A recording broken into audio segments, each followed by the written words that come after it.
ustedes, bienvenidos al Centro de Fe Tuticrán. Este es un enlace de Semillas de Fe, un grito de ayuda.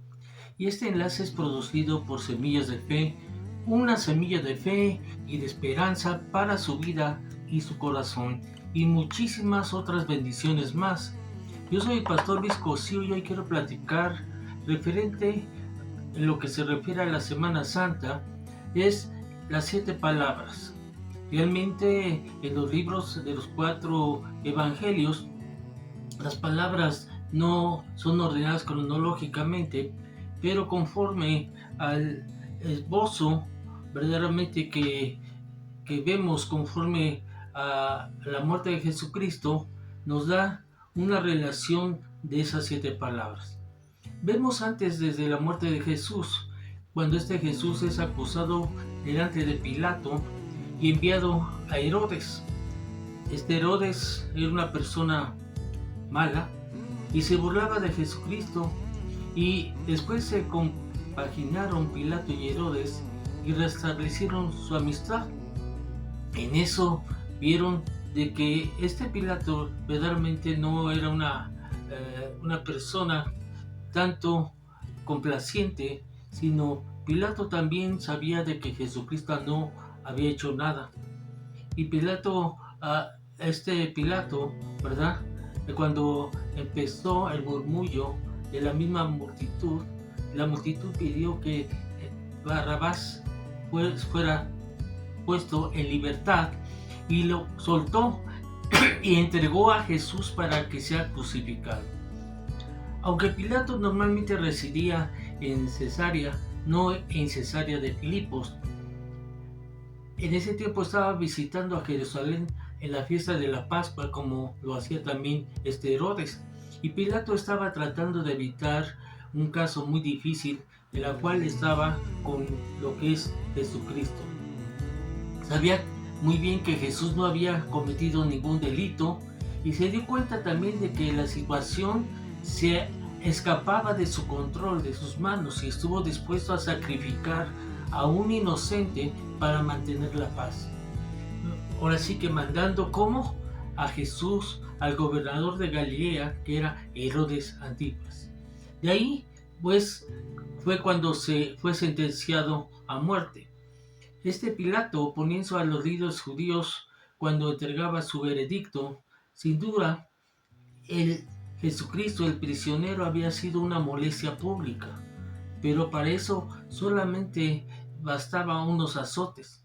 Pero sin embargo, la multitud había sido solventada por los sacerdotes y clamaron pidiendo a Barrabás que lo pusieran en libertad.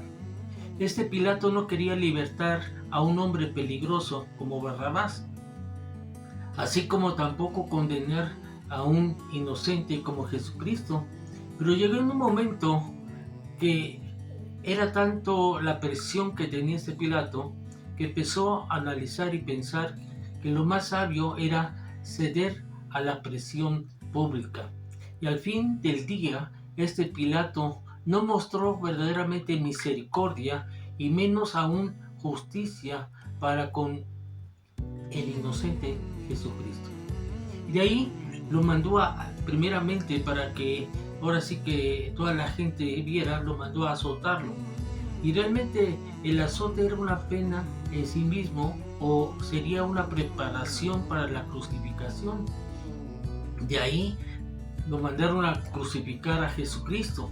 Generalmente el condenado mismo llevaba el que era condenado llevaba a sí mismo el madero horizontal desde el calabozo donde estaba hasta el lugar de su ejecución. Siempre había una multitud contemplando las ejecuciones por la curiosidad o por compasión. Entre ellos, casi la mayoría eran mujeres.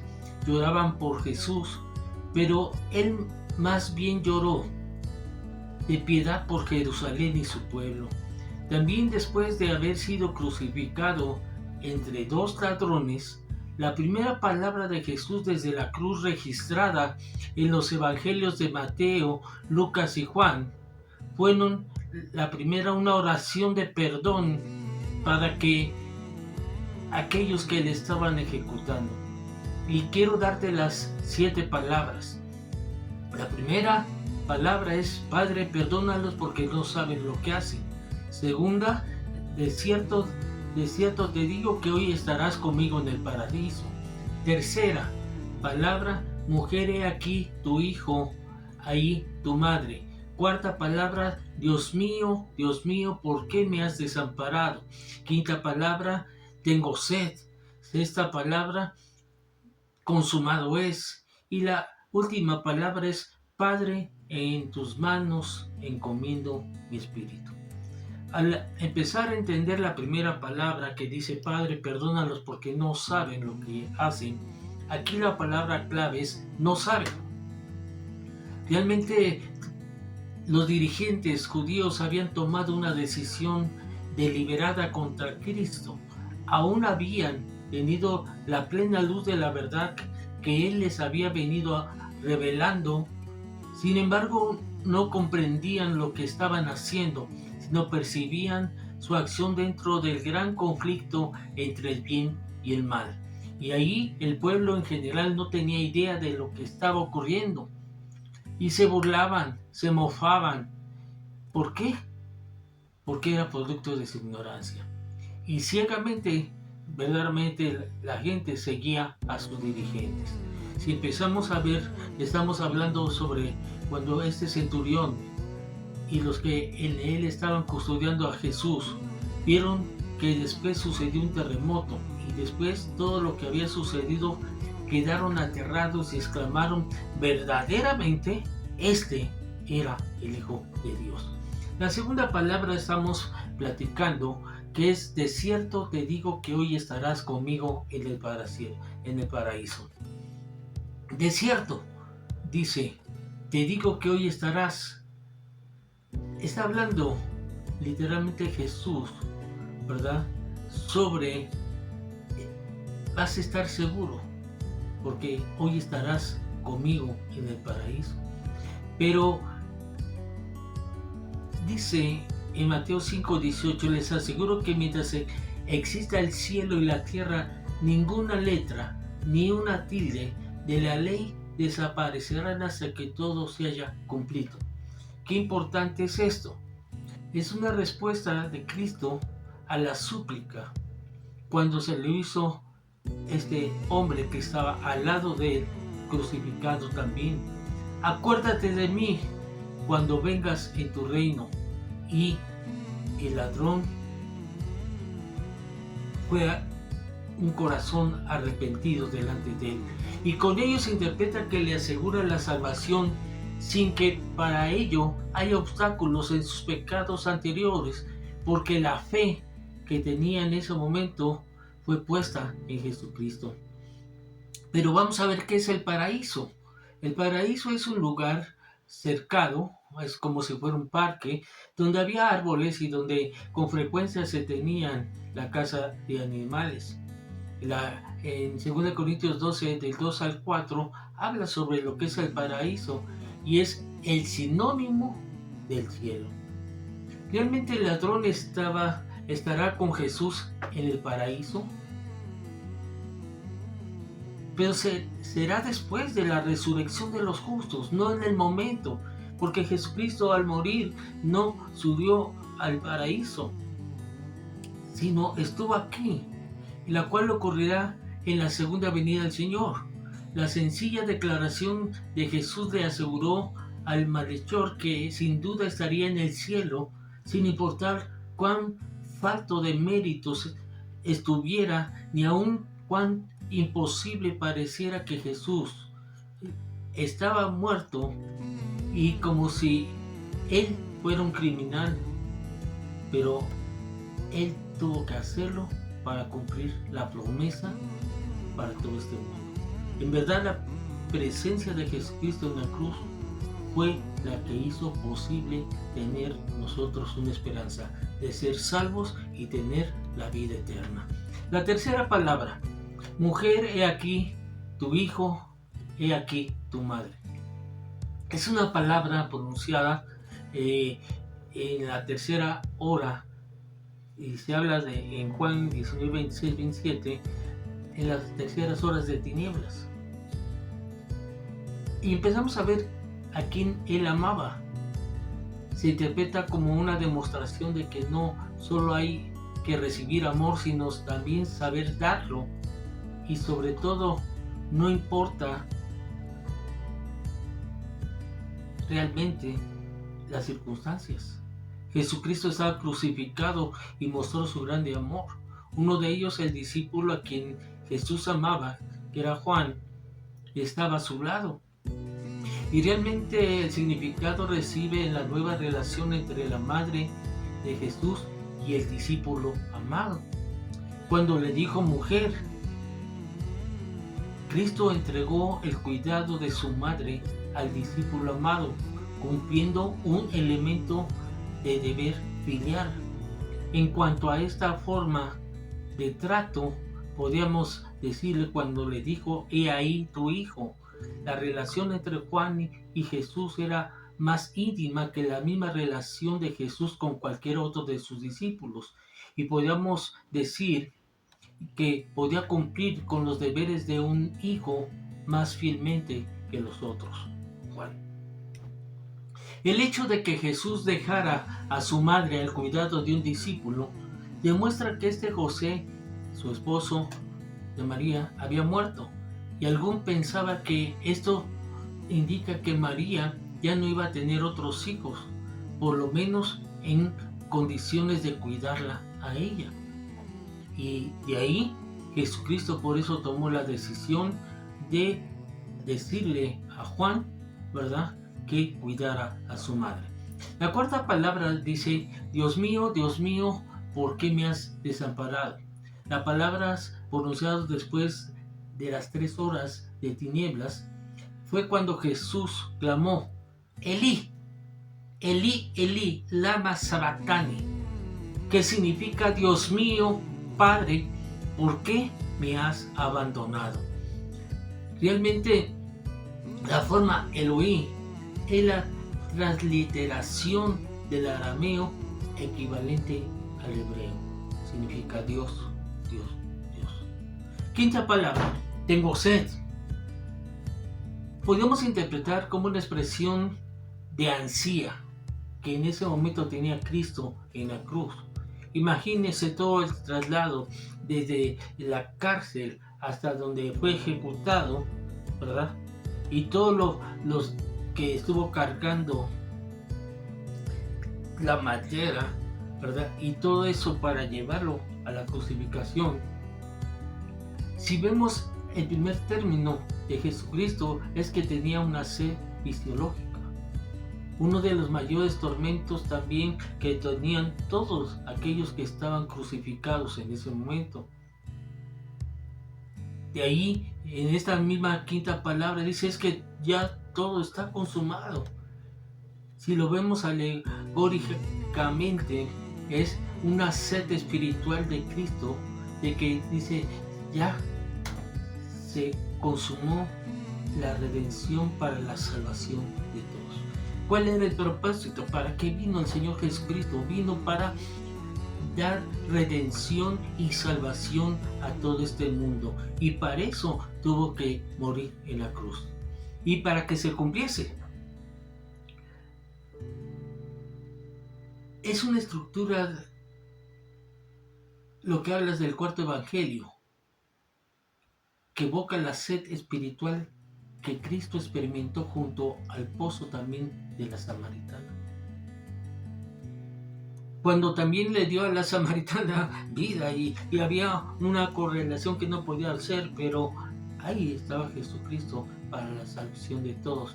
Y hoy está Jesucristo para la salvación de cada uno de nosotros. La sexta palabra es consumado es. Al aprobar Jesús el vinagre dijo, todo ya se ha cumplido. Todo ya se ha cumplido. Después en ese momento inclinó la cabeza y dijo, consumado es. Entregó el Espíritu. Jesús había completado la obra de su Padre que le había mandado y dado que hiciera. Y dijo Realmente mi alimento es hacer la voluntad del que me envió y terminar su obra. De acuerdo con lo establecido, se había cumplido cada paso del plan de la redención forjado antes de la fundación del mundo. Y vemos que dice la palabra: ¿por qué me buscan? ¿No sabían que tengo que estar en la casa de mi Padre? ¿Y por qué lo decía? Porque Satanás ya había fracasado. Satanás ya había fracasado en sus intentos de desbaratar ese plan.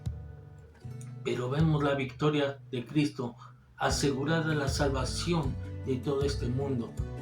Tuyo, amigo, amiga, hermano, y mío también.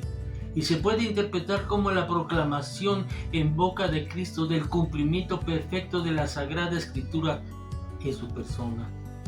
Esta palabra pone de manifiesto que Jesús era consistente, que había cumplido hasta el último detalle de su propia misión redentora y de la culminación del programa de su vida.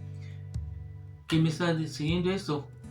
Que conforme a la Escritura nos enseña que cumplió haciendo siempre la voluntad de su Padre.